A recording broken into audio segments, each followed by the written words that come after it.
நீங்களே மறுபடியும் மறுபடியும் அமர்ந்திருப்பதில் பயனில்லை. ஜனநாயகத்தை முடிவு செய்வதற்கு வாக்காளர்களின் எண்ணிக்கை மட்டும் போதுமானதில்லை. நான் கம்யூனிஸ்ட், நான் அம்பேத்கரிஸ்ட், நான் பெரியாரிஸ்ட் என்று பிள்ளைகள் எழுந்து முழங்க வேண்டும். இதை விட கூடுதல் ஆபத்து அண்ணாமலை. விஜய் போதை, சீமான் விஷம்னு சொன்னேன். ஆனா இப்ப எனக்கு இதுவும் விஷமா தான் இருக்கு. அண்ணன் கந்தசாமி அவர்கள் அந்த உணர்வு மாறாமல் இருக்கிறார். அவர் மட்டுமல்ல, நீங்களும் அதே உணர்வோடு இருக்கிறீர்கள். ஆனாலும் எனக்கு மகிழ்ச்சி இல்லை. ஏனென்றால் நீங்களே மறுபடியும் மறுபடியும் அமர்ந்திருப்பதில் பயனில்லை.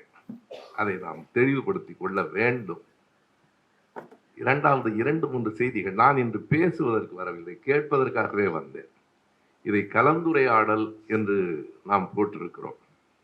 ஒரு மகிழ்ச்சி என்னென்றால், இங்கே இவ்வளவு உணர்வாளர்கள் இந்த இடத்தில் இந்த நேரத்தில் கூடியிருக்கிறீர்கள் என்பது ஒரு பெரிய மகிழ்ச்சி. ஆனால் நாம் உணர்வாளர்களே திரும்ப திரும்ப சந்தித்துக் கொண்டிருப்பதற்கு மகிழ்ச்சி இல்லை.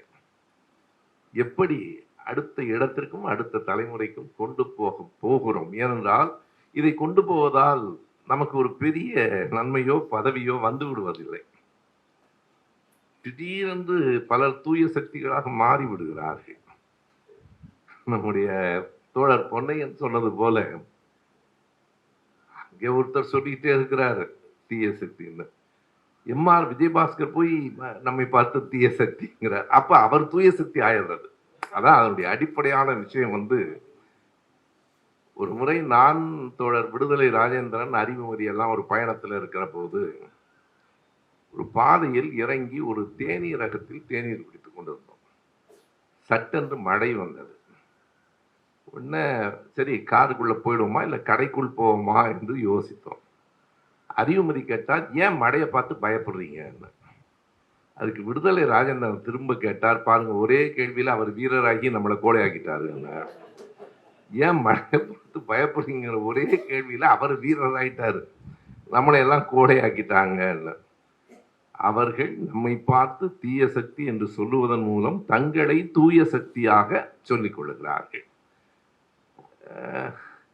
என்ன சிக்கல் இருக்கிறது என்றால், நாம் இப்போது யாரோடு போராடி கொண்டிருக்கிறோம்? எதிரியோடு போராடுவது எளிது. நண்பனை மாதிரி இருக்கிறவனோடு போராடுவது கடினம். யாரென்றே தெரியாதவனோடு போராடுவது மிகப்பெரிய சிக்கல். இன்றைக்கு அதுதான் நடந்து கொண்டிருக்காது. யார்? ஒன்றை நான் சொல்லுகிறேன். யாரோ ஒரு நடிகர் பாட்டு பாடுகிறார், அவரை பார்க்க இளைஞர்கள் கூடுகிறார்கள். ஒரு கோமாளி என்று கருதி விடாதீர்கள். ஜெயலலிதா ஆட்சியை விட கொடுமையான காட்சிகள் அரங்கேறப் போகின்றன என்பதை நிலைநிறுத்துங்கள். அதை நெஞ்சில் நிறுத்துங்கள். இந்த ஆட்சியை அவ்வளவு சாதாரணமாக, ஏனென்றால் பின்னால் யாரெல்லாம் இருக்கிறார்கள். நான் குறிப்பாக 3 செய்திகளை சொல்லுகிறேன். ஜனநாயகம் வளர்ந்திருக்கிறதா? வளர்ந்திருக்கிறது. உலகத்திலேயே இந்தியா மிகப்பெரிய ஜனநாயக நாடு. எதை வைத்து சொல்லுகிறோம்? வாக்காளர்களின் எண்ணிக்கையை வைத்து. ஜனநாயகத்தை முடிவு செய்வதற்கு வாக்காளர்களின் எண்ணிக்கை மட்டும் போதுமானதில்லை. ஜனநாயகம் வளர்ந்திருக்கிறது. அறிவியல் தொழில்நுட்பம் வளர்ந்திருக்கிறது. மத நம்பிக்கைகள் வளர்ந்திருக்கின்றன. எப்படி முரண்பட்டவைகள் ஒரே நேரத்தில் ஒன்றாக ஒரே இடத்தில் வளர்கின்றன? இந்த கேள்வியிலே தான் பல விடைகள் இருக்கின்றன. மதம் என்பது அடிப்படையில் என்ன? பெரியார் என்பவர் ஒரு உருவமோ ஒரு மனிதனோ அல்ல, அது ஒரு கருத்தியல்.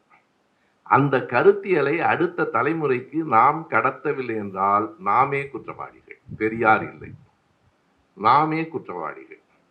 எப்படி கடத்துவது என்பதை பேசுவதற்காக நாம் மறுபடியும் பெரியாரை பற்றி இந்த அரங்கில் பேசிக் கொண்டிருக்க வேண்டியதில்லை. எல்லோரும் அறிந்தவர்கள். இங்கே இருக்கிற அனைவரையும் நான் தனிப்பட்ட முறையில் அறிந்திருக்கவில்லை என்றாலும் ஒரு தோற்றம், இந்த இடத்திற்கு வந்திருக்கிறவர்கள் யாராக இருக்கக்கூடும் என்று புரிகிறது. சில புதிய அறிமுகங்கள். எனக்கு குணசேகரன் என்ற ஒரு தோழரை கந்தசாமி அவர்கள் அறிமுகப்படுத்தி வைத்த போது ஒரு செய்தி எனக்கு வியப்பாக இருந்தது.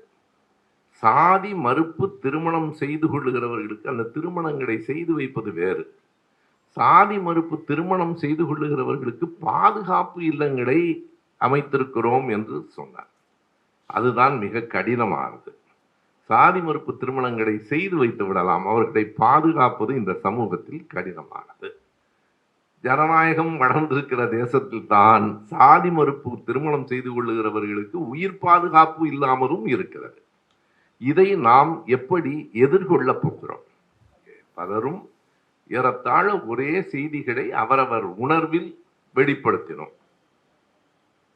எனக்கு உண்மையாகவே மருத்துவர் அகிலா அவர்கள் இந்த கூட்டத்துக்கு வந்ததெல்லாம் வியப்பு தான். ஏன்னு கேட்டா, திமுகவில் வேட்பாளர் ஆனதற்கு பிறகு அடுத்த பதவியை நோக்கித்தானே தவிர இந்த கருத்தரங்கத்துக்கெல்லாம் வருவதற்கு பெரும்பாலும் வரமாட்டார். அவினாசியிலிருந்து நம்ம தனிப்பட்ட முறையில கூட அழைப்பில்லை. எதற்கென்றால் இது ஒரு நம்பிக்கை. எனக்கு இன்னமும் மிச்சப்பட்டிருக்கிறோம். 2 செய்திகளை மனத்தில் வையுங்கள். நாம் சோர்ந்து போய்விடவும் வேண்டியதில்லை, மிகுந்த நம்பிக்கையோடு பேசாமல் இருந்து விடவும் கூடாது. 2க்கும் இடையில் என்ன? வாருங்கள் பேசுவோம். நான் ஒருவனோ இங்கே இருக்கிறவர்களோ பேசி நீங்கள் கேட்பதற்காக வந்தவர்கள் இல்லை, நாம் பேசுவதற்காக வந்திருக்கிறோம். கூடி பேசலாம். பல செய்திகள், நான் மறுபடியும் சொல்லுகிறேன், ஒரு அடக்குமுறைக்கு உட்பட்ட காலத்தை நோக்கி நாம் நம்மை அறியாமல் நடந்து கொண்டிருக்கிறோம். ஜெயலலிதா வந்த போது நமக்கு அந்த எச்சரிக்கை உணர்வு இருந்தது. இப்போது இதுவே பாரதிய ஜனதா கட்சியின் ஆட்சியானால் நமக்கு அந்த எச்சரிக்கை உணர்வு இருக்கும். இவன் ஆபத்தானவன், இது யாருன்னே தெரியலையே, இந்த கருப்பு கோட்டுக்குள்ள என்ன இருக்கு, யார் அந்த கருப்பு கோட்டை போட்டு விடுறாங்க. ஒரு கட்டத்துல பார்த்தா காலையில ஒரு கருப்பு கோட்டை போட்டுக்கிட்டு 10 மணிக்கெல்லாம் தலைமை செயலகத்துக்கு வந்துட்டு ஒரு டிஃபன் பாக்ஸ்ல உணவு சாப்பிட்டுட்டு, அதுவும் பொய் தான், சாயந்தரம் பெல்லிச்சோன்னு வீட்டுக்கு போயிடுறாரு.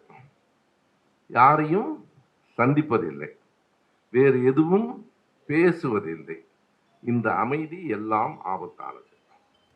ஒன்று, இந்த மனிதனே ஆபத்தாக இருக்க வேண்டும், அல்லது ஆபத்தானவர்கள் பின்னால் இருந்து அரசாட்சியை நடத்த வேண்டும். எப்படி இருந்தாலும் பெரிய சிக்கல் இருக்கிறது. இதுல கருப்பு சிவப்பு நீலம் எல்லாம் வித்தியாசம் இல்லை. எல்லாம் ஒன்னா சேர்ந்தா எல்லா வண்ணமும் பிழைக்கும். இல்லையானால் காவியை தவிர மற்றவைகள் எல்லாம் அடித்து விட்டு போய்விடுவார்கள். இந்த கட்டத்தில் விழிப்புணர்வோடும் எச்சரிக்கையோடும் கொஞ்சம் கோபத்தோடும் நாம் பேச வேண்டிய இடத்தில் இருக்கிறோம். இந்த 3ஐயும் நினைவிலே வைத்துக் கொள்ளுங்கள். ஒன்று ஜனநாயகம், இன்னொன்று அறிவியல் தொழில்நுட்பம், 3வது மதம். எல்லாம் வளர்ந்தது போல காட்டுகிறது, இவை 3ம் சேர்ந்து வளராது. ஏதோ ஒன்று மற்றவைகளை அழித்து விட போகிறது. மதம் என்பதை நாம் எப்படி புரிந்து கொள்ளலாம்?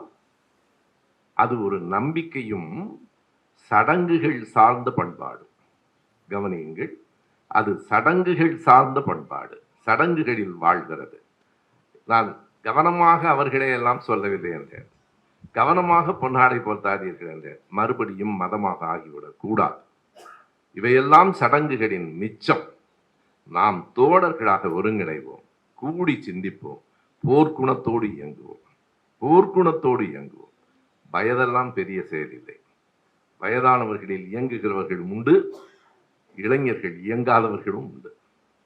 இயங்குகிறவனே எதிர்காலத்தை தீர்மானிக்கிறான், வேற ஒன்றும் அல்ல. இளைஞர்கள் தீர்மானிக்கிறார்கள் நான் நினைக்கிறேன், இயங்குகிறவர்களே எதிர்காலத்தை தீர்மானிக்கிறார்கள்.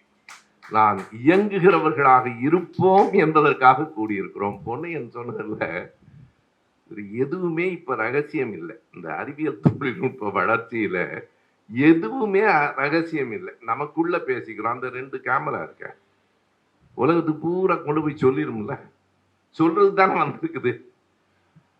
எங்க அப்பா கம்யூனிஸ்ட், எங்க அப்பா திமுக காரன்னு சொல்லும் போது எனக்கு ஒவ்வொரு தடவும் பலார்னு அறையிற மாதிரி இருக்கும். எங்க அப்பா கம்யூனிஸ்ட்னா அப்ப நீ யாரா? அதான கேள்வி. இல்லை, நம் பிள்ளைகளை சொல்ல வைப்போம், நான் கம்யூனிஸ்ட், நான் அம்பேத்கரிஸ்ட், நான் பெரியாரிஸ்ட் என்று பிள்ளைகள் எழுந்து முழங்க வேண்டும். எனக்கு ஒன்றும் பொறாமை எல்லாம் இல்லை, விஜய் பார்க்க கூட்டம் வருது, ஒன்றும் புரியாம உட்கார்ந்துட்டு இருக்கான்னு என்ன வருத்தினாரு. என்ன சொன்னாலும் கை தட்டுறான் 2 நிமிஷத்துக்கு. எதுக்குன்னு அவனுக்கும் புரியல, எனக்கும் புரியல, பேசுறவருக்கும் புரியல.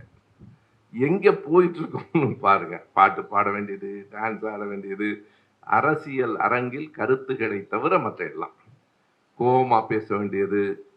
நடுவில் நடுவில் நீங்க அந்த பேச்சை கவனிங்க. பேசிட்டு அந்த தாளை பார்ப்பார். எதுக்கு நான் அதுல உமாபதி எழுதி கொடுத்துப்பாரு, கோபமாக பேசுங்கள், இந்த இடத்தில் கொஞ்சம் கண்ணீர் விடுங்கள். என்ன இது ஷூட்டிங்கா இருக்கிறீங்க நீங்க? ஒரு அறிஞர் அண்ணா அவர்கள் தலைவர் காமராஜர் தோல்வி அடைந்த போது எழுதிய அந்த வரிகளை மறுபடியும் படியுங்கள். கண்ணியத்துக்கும் பண்பாட்டுக்கும் அதை விட இன்னொரு சான்று இருக்க முடியாது. 2020 நவம்பர் 15ஆம் நாள் ஆனந்த விகடனில் அது மறுபடியும் வந்திருக்கிறது. என்ன தலைப்பு தெரியுங்களா? காமராஜர் தோல்வியால் அதிர்ச்சி அடைந்த திமுக.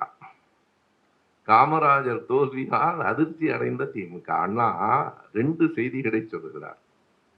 காமராஜர் தோற்றது நமக்கு வெற்றி, ஜனநாயகத்திற்கு தோல்வி. அவர் உள்ளே வந்திருக்க வேண்டும். அவர் உள்ளே வந்தால் நம் ஆட்சி மேலும் சீர்படும் சொன்னவர் அண்ணா. இந்த வரிகள் அப்படியே இருக்கு. இன்னமும் இப்ப எழுதியிருக்கேன் முகநூல்ல. குளத்தூர்ல கொத்து பரோட்டா போட்டுட்டாங்கன்னு பேசுற ஒரு முதலமைச்சர் நமக்கு வாய்ப்பு இருக்கிறார். அவர் 30 வருஷத்துக்கு முன்னாடி ஒரு படத்துல பாட்டு பாடினாரு, தொட்ட பெட்டா ரோட்டு மேல முட்டை. இன்னும் வளரவே இல்லை, அங்கே இருக்க. இன்னமும் அந்த கொத்து பரோட்டாவிலேயே இருந்தா நாடு எப்போது முன்னேறும்? நான் அந்த தலைப்பே முகம் சுழிக்க வைத்திருக்கிற முதலமைச்சரின் உரை என்றுதான் எழுதியிருக்கிறேன். எனக்கு கோபம், இவரை பார்த்து பயம்லாம் இருக்கு. ஆனால் ஒரு முதலமைச்சர் இப்படி பேசுகிறார் என்பது அவருக்கு அவமானம்னு பலர் சொல்றாங்க. நமக்கு அவமானம். தமிழ்நாட்டு முதலமைச்சர் தானே சொல்லுவான். இங்க வேணா நீங்க சொல்லலாம் விஜய்ன்னு, உத்தரப்பிரதேசத்துல என்ன சொல்லுவான், காஷ்மீர்ல என்ன சொல்லுவான். தமிழ்நாட்டு முதல் அவமானம் தமிழ்நாட்டிற்கு தான். இதுதான் இன்றைக்கு இருக்கிற நிலை. நாம் என்ன பேசணும் அதை மட்டும் சொல்லிட்டு நான் உட்கார்ந்துறேன். மணி 12:05, 12:45 வரைக்கும் நீங்கள் சொல்லுங்கள், நாங்கள் கேட்கிறோம். பிறகு 15 நிமிடம் நான் கேட்டவைகளிலிருந்து என்ன பெற்றுக்கொண்டேன் என்பதை உங்களோடு பகிர்ந்து கொள்கிறோம். என்ன பேச வேண்டும் இந்த தருணத்தில்? 2 மறுபடியும் சொல்கிறேன், இனிமே அவ்வளவுதான் என்று சோர்ந்து போகாதீர்கள். அதெல்லாம் எல்லாம் மாறிடும் என்று வெறும் வீரம் பேசாதீர்கள். 2ற்கும் இடையில் நாம் என்னவெல்லாம் செய்யலாம்? இப்போ சிற்பியும் மாபுதியும் பேசுகிற போது சொன்ன செய்தி, நாங்கள் எங்களால் முடிந்ததை என்ன செய்து கொண்டிருக்கிறோம்னு சொன்னோம். நீங்கள்லாம் என்ன செய்வீங்க என்று நாங்க பேசவும் இல்லை. எங்களால் முடிந்ததை செய்கிறோம். திரும்ப திரும்ப என்ன சொல்றோம்னா, நாங்க இயன்றதை செய்வோம், இடைவிடாமல் செய்வோம். அது ரொம்ப முக்கியம். இதுக்கு விடுமுறை விட்டுலாம் வேலை செய்ய முடியாது. இடைவிடாமல் செய்வோம். என்ன செய்யலாம் மேலும் என்று சொல்லுங்கள். நாங்கள் என்ன செய்யலாம், நீங்கள் என்ன செய்யலாம், நாம் சேர்ந்து என்ன செய்யலாம். இதுல நமக்கு கட்சி எல்லாம், எனக்கு அண்ணா திமுகவில் இருந்து ஒரு நண்பர் துண்டு போட்டாரு. நான் சொன்னேன், எல்லாம் வந்துருச்சு, நெருங்க வேண்டிய நேரம் வந்துருச்சு. எல்லாமே இல்லைன்னா மீதம் இருக்க விஜயபாஸ்கர் அங்க போய் சேர்ந்துட்டு போறான். அதனால திமுகவும் அண்ணா திமுகவும் நீ ஏன் அவ்வளவு கவலைப்படுறேன்ற. 2 கம்யூனிஸ்ட் ஒன்னா சேரல, சிண்டிகேட் இண்டிகேட் சேரல, எடப்பாடி மட்டுமே வச்சுட்டு என்ன பண்ண போறான்? அவரும் சும்மா இருக்காரு. நீ எல்லாம் மாறும். மாற்றப்பட வேண்டியவைகள் மாறியே தீர வேண்டும். இது ஒரு சிக்கலான காலகட்டத்தில் இருக்கிறோம். உன்னையன் உமாபதி எல்லாம் ரொம்ப சரியா சொன்னாங்க. அந்த கன்சாமி சொன்னாரு, விஜயை விட கூடுதல் ஆபத்து அண்ணாமலை. எனக்கு சிங்கப்பூர் போயிருக்கும்போது இந்த விஜயையும் சீமானையும் ஒப்பிடுங்க. எதுக்கு அந்த 2 பேரையும் போய் எனக்கு இருக்க நேரத்தை ஏன் வீணாக்குறீங்கன்னு கேட்டேன். இல்ல ஒப்பிடுங்கன்னாங்க. விஜய் போதை, சீமான் விஷம்னு சொன்னேன். ஆனா இப்ப எனக்கு இதுவும் விஷமாத்தான் இருக்கு. ஏமாந்துட்டணும்னு தோணுது. இது வெறும் கோமாளி விளையாட்டு இல்லை. மறுபடியும் அதைத்தான் நான் எச்சரிக்கிறேன். இது வெறும் கோமாளி விளையாட்டு இல்லை. விளையாட்டு காட்டுகிறார்கள். வேறு ஏதோ பின்னால் நடக்கிறது. கவனமாக இருப்போம். ஒன்றை நான் உங்களிடத்திலே அன்போடு கேட்டுக்கொள்ளுகிறேன். 100க்கு 100 தூய்மைவாதத்தை எதிர்பார்க்காதீர்கள். எந்த இடத்துல அது நடைமுறை இல்லை. இயன்ற வரையில் எதனை எவ்வளவு சீர் செய்ய முடியும் என்பதற்கான முயற்சிகளில் நாம் ஈடுபடலாம். வெறுமனே முயற்சிகள் என்றுதான் நான் சொல்றேன். நீங்க ஐயாட்ட சொல்லலாம் தான். சொல்லலாம், அவ்வளவுதான். அதான் உண்மை. இதெல்லாம் நான் பொய்யெல்லாம் சொல்லல, சொல்லலாம். அவர்கள் எல்லாவற்றையும் புறக்கணிக்க மாட்டார்கள், எல்லாவற்றையும் ஏற்றுக்கொண்டு விட முடியாது. அதான் இயற்கை. இந்த சமூகம் ஒரு சாதிய சமூகமாக இருக்கிற போது திமுகவில் இருக்கிறவர்களை மட்டும் சாதியிலிருந்து வெளியில் எடுத்து விட முடியாது. இந்த சமூகம் ஒரு ஊழல் சமூகமாக இருக்கிற போது திமுகவை மட்டும் தூய்மைப்படுத்தி விட முடியாது. நம்முடைய பணி திமுகவை வேலை செய்வதால், திமுக என்பது நம்முடைய கருத்துகளுக்கான ஓர் சமரசத்துக்கு உட்படுத்திய அரசியல் வடிவம், சமரசத்துக்கு உள்ளான அரசியல் வடிவம். எதனை கணக்கில் கொள்ள வேண்டும்? 1000 கருத்துகள், நல்ல செய்திகளை ஐயா பெரியார் சொல்லி இருந்தாலும் சுயமரியாதை திருமணத்தை சட்டமாக ஆக்குவதற்கு ஆட்சியும் அதிகாரமும் தான் பயன்பட்டது என்பதை மறுக்க முடியாது. எனவே இருமொழி கொள்கையை சட்டமன்றத்தில் கொண்டு வருவதற்கு அந்த கோட்பாடு பயன்பட்டது. மேலும் நாம் இணைந்து செயல்படுகிற போது இன்னும் கொஞ்சம் கூடுதலாக பயன் விளைவிக்க முயற்சி செய்யலாம். எல்லாவற்றையும் நான் சொல்வது என்ன என்றால், திமுக என்ன செய்ய வேண்டும் என்பதை பற்றியே இங்கே பலரும் பேசினார்கள். நாம் என்ன செய்ய வேண்டும் என்பதைத்தான் நான் உங்களிடத்திலே கேட்டேன். மீண்டும் மீண்டும் பந்தை திமுகவிடத்திலே தள்ளி விட்டு நாம் விலகி நின்றுவிடக் கூடாது. நாம் சரியாக இயங்கினால், இது ஒரு பெரிய இயக்கமானால், இயல்பாக திமுக அல்ல தாவேக்காவே நம்மகிட்ட வந்துருவோம். நீங்கள் அதாவது ஜனநாயகத்தில் எண்ணிக்கையும் கணக்கில் கொள்ளப்படும். கவனத்தில் கொள்ளுங்கள். இந்த கருப்பு சட்டையே இந்த அரங்கத்துல தான், பொது அரங்கத்துல 4 பேர் கருப்பு சட்டை தென்பட்டான்னா பெருசு தானே உண்மை. திருவண்ணாமலைக்கு நான் போன போது அது என்னங்க, அந்த கிரிவலம் 1,00,000 பேர் சுத்துறான். நம்ம ஆளுதான், வேற யாரும் இல்லை. அவனா சுத்துறான்? சாமி வந்து ஆடுறவன்லாம் அவனா? நம்ம ஆளுதான், நம்ம ஆளுதான் சாமி வரும், நம்ம ஆளுதான் அழகு குத்திக்குவான். திமுகவில் இருக்கிற ஒரு சிலர் திமுகவினுடைய பங்களிப்பை புரிந்து கொள்ளவில்லை என்றால் அதை பெருசாக்காதீங்க. ஐயா ஆசிரியர் சொன்னதை நான் சொல்லுகிறேன். திகாவுக்கும் திமுகவுக்கும் என்ன உறவு என்று கேட்டார்கள். தாய் பிள்ளை உறவு என்று சொன்னார். தாய்க்கும் பிள்ளைக்கும் கூட வேறுபாடு இருக்கலாம், இருக்குதான் செய்யும். திமுக என்பது திக அல்ல, திமுக என்பது திக அல்ல. அது நீங்க திமுக மாதிரியே இருந்தா திமுக தேவையில்லை. திமுக அதே மாதிரி ஆயிடுச்சுன்னா திமுகன்னு ஒரு கட்சி தேவையில்லை. இந்த வேறுபாடுகளை எல்லாம் புரிந்து கொண்டு, அதாவது இன்னொன்றை கவனத்தில் கொள்ள வேண்டும். நாம இப்படியெல்லாம் ரொம்ப தூய்மைவாதத்தை பார்த்து திகாவும் இல்லை, திமுகவும் இல்லை, அண்ணா திமுகவும் இல்லை, யாரோ ஒருத்தன் வந்துட்டு இருக்கிறான். கவனத்தில் கொள்ள வேண்டிய கட்டாயம் இது. நான் சீமான் பற்றியெல்லாம் இங்க பேசாததற்கு காரணம், அதை ஒரு பெரிய பொருட்டாக நான் கருதல.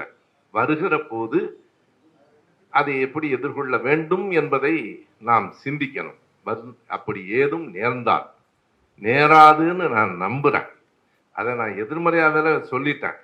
நான் மட்டுமில்ல, சீமானும் மானம் வெட்கமெல்லாம் உள்ளவர், எனவே சேரமாட்டாருன்ட்டேன்.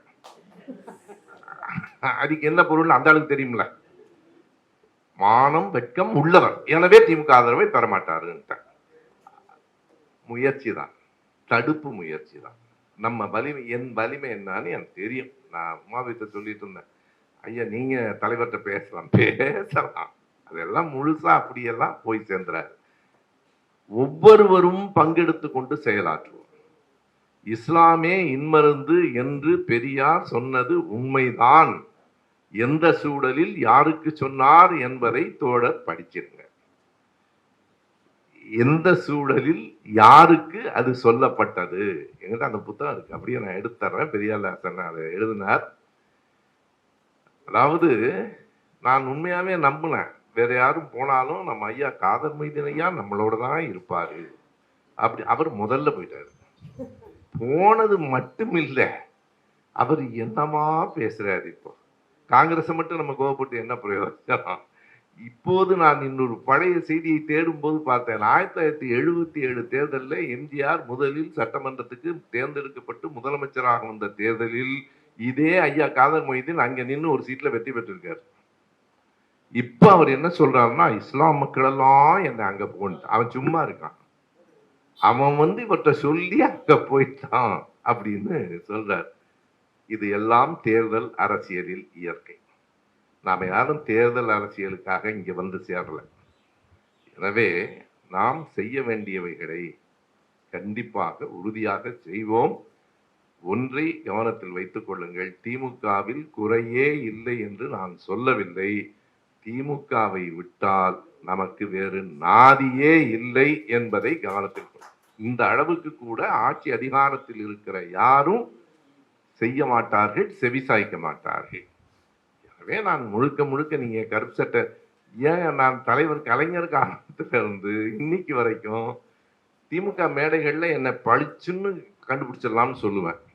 எப்படின்னா, எல்லாரும் வெள்ளை சட்டை கருப்பு முடி, நான் மட்டும் தான் கருப்பு சட்டை வெள்ளை முடி, பளிச்சுன்னு தெரியும். எல்லா இடத்துலையும் கருப்பு சட்டை. யாரும் இன்னொன்றையும் சொல்றேன், ஐயா சொன்னாங்க பகுத்தறிவு பிரச்சாரத்துக்கு நீங்க காலையில 8:10 யாரும் கேட்கறது இல்லைன்னு அர்த்தம். ஒன்றே சொல் வாரத்துல ஒரு நாளாவது பகுத்தறிவு செய்தியை சொல்றேன். இப்ப கூட சொன்னேன், சபரிமலையில தகடுல இருக்கிற தங்கத்தை எடுத்துட்டு போயிட்டானுங்கடா. அயோத்தி கோயில்ல ஒரு 7,000 கோடி இந்த திரைப்பட மொழியில சொல்லணும்னா 7,000 கோடி ஆட்டை போட்டானுங்க. இப்ப ஒரு செய்தி மத்தியானம் வந்தது, அதை அவர்கள் பங்கு சந்தையில் எவன் பணத்தை எவன் பங்கு சந்தையில முதலீடு பண்றது. இன்னைக்கு காலையில செய்தி வந்திருக்கு, பங்கு அவன் வீணாக்கலையா பங்கு சந்தையில முதலீடு பண்ணிட்டாங்களா. யாவன் பணத்தையோ எடுத்து நேரடியா பேசுறேன். இன்னொன்றையும் நான் நன்றியோடு சொல்ல வேண்டும், நான் இந்த நிமிடம் வரை கலைஞர் செய்திகளில் பேசும்போதும் பார்ப்பனர் என்பதை தவிர பிராமணர்னு ஒரு நாளும் சொல்ல மாட்டேன். பார்ப்பனர்னு தான் சொல்லுவேன், கடவுள் மறுப்பு தான் பேசுவேன். 19 ஆண்டுகளாக பேசிக் கொண்டிருக்கிறேன். ஒரே ஒரு நாள் ஒரே ஒரு வரியை கூட அங்கிருந்து எடுத்ததில்லை. நமக்கு வேற யாரும் தருவாங்க? பயன்படுத்துவோம். நாம விலகி போவதை விட பயன்படுத்தி கொள்ள முயற்சி செய்வோம். அதுதான் முக்கியமானது. இது வெறும் கூடி கலைந்த சந்திப்பாக இருக்கக்கூடாது. இயங்குதல் ஒன்றே தீர்வு. மறுபடியும் நினைவு வச்சுங்க, புலம்பல் ஒரு நாளும் தீர்வாகாது. கவலையும் புலம்பலும் நம்மை கரை சேர்க்காது. இயங்குதல் ஒன்றே தீர்வு. சேர்ந்து இயங்குதல் வலிமை. ஆனா போயிட்டு இருக்குது வேற. என்னோட இவங்க 4 பேர் வர்றது வேற, 40 பேர் சேர்ந்து போறது வேற. சேர்ந்து இயன்ற வரையில் சேர்ந்து இயங்குவோம். அதுவும் எல்லாவற்றிலும் எல்லோரும் ஒத்த கருத்தோடு இயங்க முடியாது. தமிழ் உணர்வை கொண்டு வரணும்னாரு ஐயா. அந்த தமிழுக்காக பட்டினி போர், சாகும் வரை பட்டினி போர் நடத்தியதுல ஒருவர். ஆனால் தமிழ் உணர்வை கொண்டு வருவதால் மட்டுமே எல்லாவற்றையும் தீர்மானிச்சிட முடியாது. நம்ம மொழியை நாம் நேசிக்கிறோம், உயிராய் மதிக்கிறோம். ஆனால் நம்முடைய அடிப்படையான கோட்பாடு பெரியாரை புரிந்து கொள்ளுவது என்றால், பெரியார் 2 இடங்களில் தான் இருக்கிறார். ஒன்று சாதி மறுப்பெல்லாம் இல்லை, சாதி ஒழிப்பும் பாலின சமத்துவம். பெண்ணும் ஆணும் ஒன்று, சாதிகள் இல்லை. இது 2 தான் பெரியார். சாதி மறுப்பும் பாலின சமத்துவமும். தனித்தமிழ்நாடு கேட்டார, இந்தியாவிலிருந்து இது 2ம் வராதுடான்னு எனக்கு தனித்தமிழ்நாடு கொடுனார். கடவுள் இல்லைன்னு சொன்னார, கடவுளை வச்சுக்கிட்டு தான் இந்த பயலுக்கு சாதியை சொல்றான். கடவுளினுடைய படைப்பில் பெண் தாழ்ந்தவள்ங்கிறான். அதாவது வேற வெட்டியணுங்கிறதுக்காக சொன்னார். அவருடைய அடிப்படை நோக்கம் சாதி ஒழிப்பும் அனிகிலேஷன் ஆஃப் காஸ்ட் தான். அம்பேத்கர் எழுதின புத்தகம் சாதி மறுப்பல்ல, சாதி ஒழிப்பு தான். சாதி ஒழிப்பும் பாலின சமத்துவமுமே பெரியார் நமக்கு தந்துவிட்டு போயிருக்கிற இரண்டே பாடங்கள். மற்றவைகள் எல்லாம் அதை ஒட்டி வருகின்றன. அவற்றுக்கு நாம் பாடுபடுவோம். அதற்கு திமுக என்கிற தேர்தலில் இருக்கிற கட்சிகளில் கூடுதலாக இந்த செய்திக்கு பயன்படக்கூடிய கட்சியை நாம் பயன்படுத்துவோம். அதற்கு அவர்கள் இடம் தருகிறார்கள். அங்க இருக்கவெல்லாம் ஜாதி மாநாட்டுக்கு போகக்கூடாது சொல்ல முடியாது. நம் பரப்புரைகள் மேல் எழுமானால் அந்த எண்ணிக்கை குறையும். நாம வேலை செய்தால் கொஞ்சமாவது நகர்த்தலாம். இயங்குவோம், நகர்த்துவோம். நன்றி, வணக்கம்.